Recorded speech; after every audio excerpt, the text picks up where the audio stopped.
I will give you the floor in just a moment, but everyone here, again, just state your name, your outlet, and keep that mic close to your face, and we will get underway here with Coach. Good morning. Super excited to be a part of the Big Ten. Excited to be a part of Big Ten Media Days. Can't wait to get rolling with our team this year. We've got 16 people who haven't played together before, so what a cool opportunity for us to collaborate and figure out how we can discover our best volleyball. I think a lot of people will talk about, the challenges and I don't know, just some of the things that come along with having so many new people, and I think from our end we're looking at it as an opportunity, a blank slate for people to try and discover their best, whether they're an incoming freshman or a fifth year, and seeing how we can build and collaborate together and be playing some good volleyball during the season. So, yep. Questions for the Ducks? Lincoln?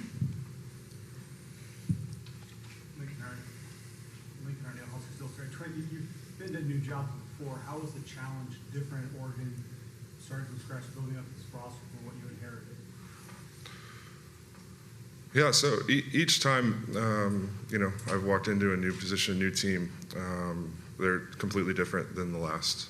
I think the lessons you can take is how to have empathy for change, right? When people are going through it. Like, we've got one returner in Maya who's been just a rock star. You couldn't ask for anyone better to build a program around and for someone to welcome a bunch of new people in.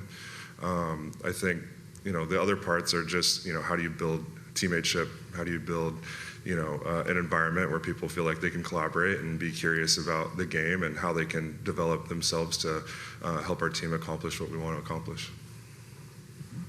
Wanted to direct this to the players first, what Coach said in his opening statement about it being a fresh page for having 15 newcomers, 16 new players who haven't played before. How are you both approaching building those connections, building that, just connection between all of you throughout these couple weeks? I can start. I think it's an amazing opportunity not only for friendships, everybody coming in from all different backgrounds, all different ages, and never playing together before. I think we've approached it from a really fun way this summer, just spending a lot of time off of the court, going to the river, getting ice cream, just doing small things every week together. And we've already built great relationships, and it's been a lot of fun. Yeah. I think it also really helps that we're all going through the same situation, and so we kind of really bond over that as well. I have a lot of conversations about this season and how we're all excited, and just like having the same opportunity, I think already is such a great foundation to really connect with each other. Sophia, what led you to want to follow Coach to Oregon, the opportunity to also play in the Big Ten after your first team all-conference last year, and just taking on that challenge with someone who you have familiarity with? Yeah, Trent is someone really special to me. Same with Sarah, who is also at Oregon. Last season, as a senior, they completely changed me as a volleyball player and as a human being. And to be able to do that so late in my career is just really special. So to have the opportunity to do that at the Big Ten level with Trent and Sarah has just been an amazing opportunity. And just getting the opportunity to see him transform a whole group of girls the same way is really exciting. So. To follow up this for both players, too, new to the Big Ten, what were your perceptions from the Big Ten from the outside, too, and how are you looking forward to the journey ahead this year? Yeah, I think for me, the Big Ten has always been one of the most challenging conferences. I'm always watching these girls on TV, and they're all rock stars. So I think it's really exciting to be in this conference. It's definitely a challenge, and especially being new, but I do have high expectations for myself and for the team. So I think I just feel a lot of excitement coming into the Big Ten for sure. Yeah, same with me. After playing in several different conferences before, the Big Ten is the conference that I want to play in. It is where the best volleyball is. I think it's not only growing in volleyball, but it's promoting women's sports through events like this. It's giving us opportunities to have a voice and to show what we can do, and I think that's something really special to be a part of. First question, Orian, story about your first name? Because it seems. Thank you, I appreciate it. But no, not really a story. Where I'm from, Or means light, so that's kind of where I got my name from. Trent, did you consult anybody, another coach maybe who's been through what you're going through here? Like, talk to somebody and say, like, you know, how do I put this puzzle together? Yeah, I've been super lucky to have a lot of great mentors throughout my career. You know, I get to coach in a conference with somebody that I played for in Brad Keller, right? Like, how cool is that? And I'm so proud of everything that he's accomplished at USC, and can't wait to see what they do this year. But then there's also people that have been in my corner for a long time, including assistants that are in the Big Ten. You know, I remember Kevin Hodge is an assistant at Indiana, and I remember taking his kiddo on a visit and walking him around UCLA's campus when I was playing. And then he just recently married Rachel Morris, who's a Duck alum. You know, how cool is that? Like, the small world connections. I think there's other people that, you know, I'm going to leave out, and I don't know. Keegan has been someone that's always been a great sounding board for me, a great mentor, and so I'm looking forward to being in a conference with so many friends and familiar people. And then probably the biggest influence on my life has been, you know, John Sproul, who's now the president and CEO of USA Volleyball, and so super glad that I get to be connected to him and bounce ideas off of him back and forth. Looks like we have a question from one of our student journalists. My name is Lonnie Jackson, and I attend Milton Bronson Elementary School. My question for you guys today is, what keeps you guys motivated during training or after a tough loss? I think support from teammates is something that is really important to me. I feel like I play for my teammates a lot, and we kind of all do the same thing together, and it's not easy, it gets hard, but just having that support and knowing that we have the same common goal definitely makes it easier, and I feel like it's really important for us to motivate each other. I'd say for me, I struggled with this a lot up until last year.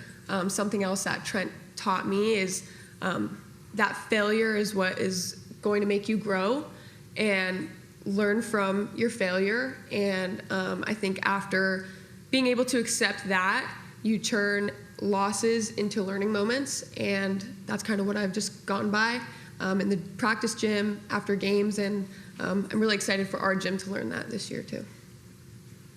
Sophia, you said that Trent transformed your game. Describe for us just what kind of coach he is, why that connection is so good, and kind of do you feel like you also help facilitate when you have a brand new head coach, but you have that familiarity and kind of getting everyone on the same page and understanding how things operate with that experience? Yeah. Trent, from the beginning, he saw me as more than a volleyball player, and I think that is something really rare and special about him. Is that's how he recruits, that's how he picks out his staff members, and it's seen with Gio and Lauren being brought in. They're a lot more than coaches, and so with that, he has built this belief in me. I think that's what he has taught me, to believe in myself, believe in the people that I'm around, and that has ultimately changed me as a volleyball player and a human.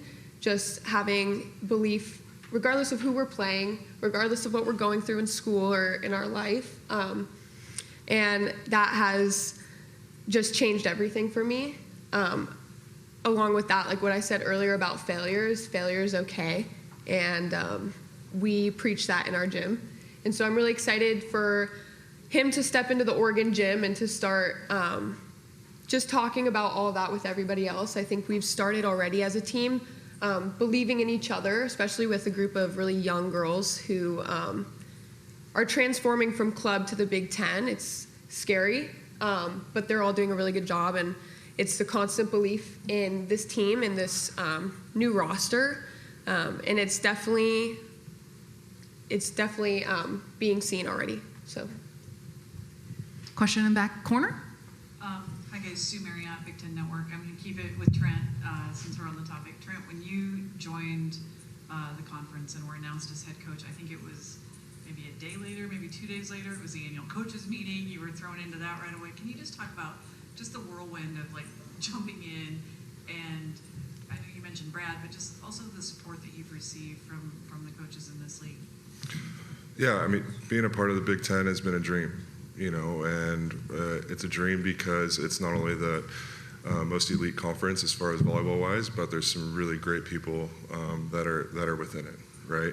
And so the whirlwind of getting announced and knowing the exact roster situation, and then like wanting to go recruit, and then you find out, hey, you've got Big Ten meetings the next morning, and you get thrown into that. And so I don't know, I think college athletics has been kind of a cauldron of change over the past 10 years. And so like as coaches, we have to be accustomed to that, right? And we have to, think about coming into our day and here's our plan of what today we think looks like, but knowing rarely does that actually happen the way it's all planned out on the calendar, right? Someone's going to come into your office, something's going to happen, and you need to be there for people. Like ultimately as coaches, we work with people first.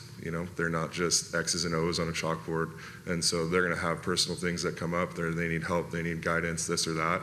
And that's the same, you spoke about the relationships with coaches here. It's like there's coaches that have been there for me and some of the tough days, and there's coaches that I'll continue to rely on. And so I'm super grateful to be a part of the Big Ten community. Coach, we've talked about just how new this roster is, but someone with Big Ten experience is Valentina Valette. Just what you see from her game and your excitement welcoming her to the program with her experience. Yeah, super excited about Val. Someone that probably brings in for sure the most Big Ten experience from our roster, right?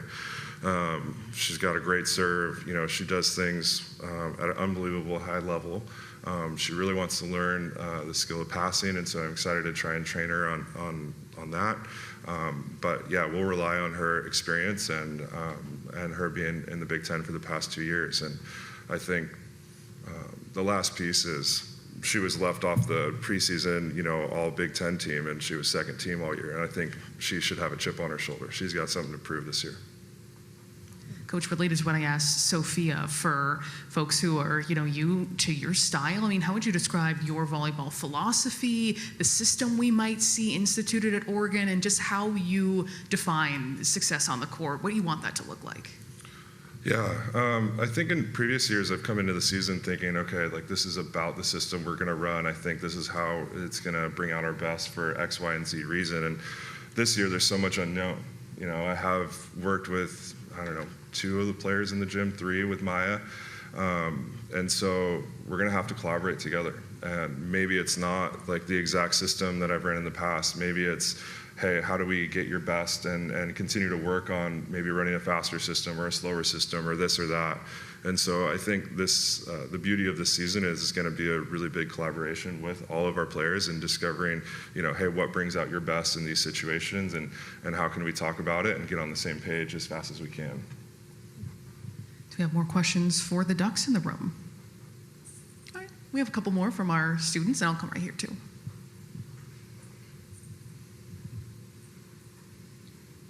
My question is today is, what is something your team has improved in well over the offseason?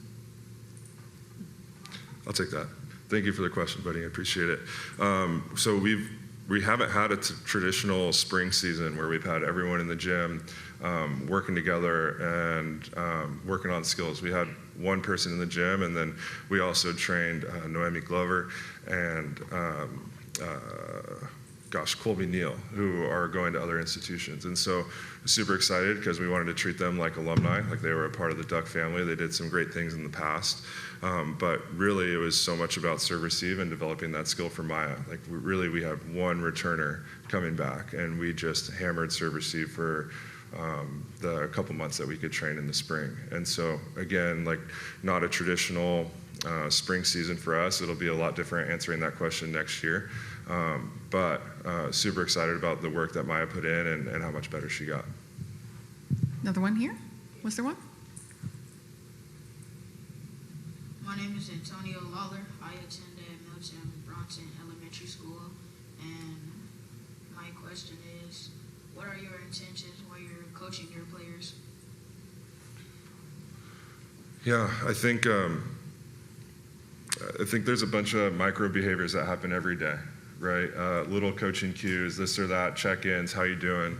But I want to speak more globally. I want to speak when we're playing our last home game in Matthew Knight this year, and Fia and Cora are walking across the court for senior night. I'm missing someone. Who am I missing? Maya. And Maya. Sorry, Maya. Like, do I have the peace of mind in knowing that I help them believe in themselves? Like, have I impacted the way that they believe in themselves? And if I can have that, then I can have peace of mind in knowing that we had a successful season. Right down here, first row. John Seppi's Milwaukee Journal Sentinel. For Trent, do you look much at last year's film when you only have one returner? And if you do, any kind of takeaways from Mimi Collier? I realize that you never were at Oregon at the same time as her, but any insights from what you've seen from her on tape? Yeah, I mean, number one, gosh, what a career she's put together. So excited for her and her next step. Can't wait to compete with her on the same court. I think they're coming back to Matthew Knight this year, and so I hope our Duck fans welcome her with just a warm greeting because of what she's accomplished within our program. I think I'm not someone that comes into a program and tries to slap my name on it and say, hey, this is the Trent Kersten era. I think my job is more to be a bridge of everything that this program has done and accomplished in the past, right? The Final Fours, the Elite Eights, like what Matt did and Chid did here at Oregon is special. And hopefully we have the ability to continue to do that and build that, and that's year one for us. Lincoln. Trent, you mentioned a lot of the changes going on in volleyball. Now revenue sharing is part of it. How do you make your case to your administration to volleyball to be part of that, to receive some of that revenue sharing dollars? Yeah, I try not to go in and, ask the question without earning it. One of my first questions to our ticketing is, hey, how have our ticket sales been over the past, 5 years? How do we increase our revenue that we're generating as a program? How do we get more fans? How do we have more of a presence on social media? Like all those things, I try and focus on the process a lot and say like, hey, going into year two, this is how we've grown in a year. And see, how the conversation goes with our administration. They're navigating a ton, and I've been so grateful to be a part of the vision of Rob and Lisa and Val, and really just excited to be a part of this era. I think there's no better time to be playing college volleyball than right now with the opportunities that are here. You're both nodding your head. Do you agree with those opportunities? What opportunities do you see ahead of you? I think being my last year in college volleyball, being at a place that is big on NIL and has a big fan base, I think it's just really cool to take advantage of those opportunities and how we can build the program even more as players. So I just think it's really cool to be a part of. All right. Oh, Lee, right over here. Great. You hired Giovanna Mello away from Cal State Bakersfield, getting a head coach to come be with you. Obviously, you had a relationship from being in playing and knowing each other. But how important for you is it to have a head coach on your staff? Yeah, she brings so much experience, and people that have made a tough place good stand out in my book, and so she made Bakersfield really good for 11 years and competitive, and so super grateful to be able to collaborate with her and learn how she sees the game, how we can work together, and the other side of it is she was an international player. She came from Brazil. She went to Nebraska Community College, finished her career at ASU, and a lot of our team was going to be international. And so I really wanted that perspective on our staff so I could learn how to navigate it with as much grace as I could.